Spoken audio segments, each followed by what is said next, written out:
So yeah, this is an example of just a disgrace kind of job. Not even to be on like tech ego kind of thing, but it's just on a human level. This is pretty sad. So looks like someone came in and tried to replace these dampers, which really all they needed to do was replace the motor because the dampers were just fine. So that's not really the issue. That's fine enough if that's what you want to do, just to be sure.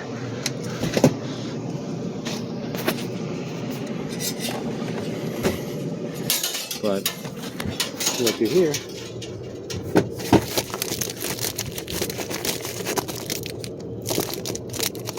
Oh yeah.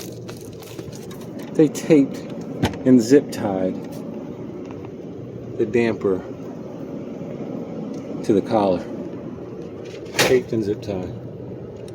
And it's falling off.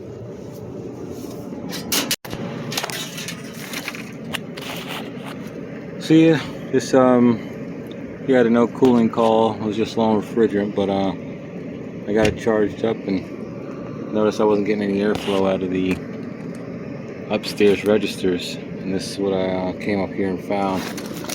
So this is for a damper here.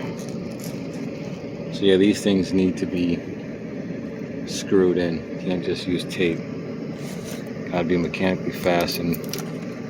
So yeah, just interesting, the stuff people try to get away with these days, man. Well, that was just a quick one for today. Alright, we'll see you on the next one. Alright. Oh yeah, damn, they're backwards. Both of them.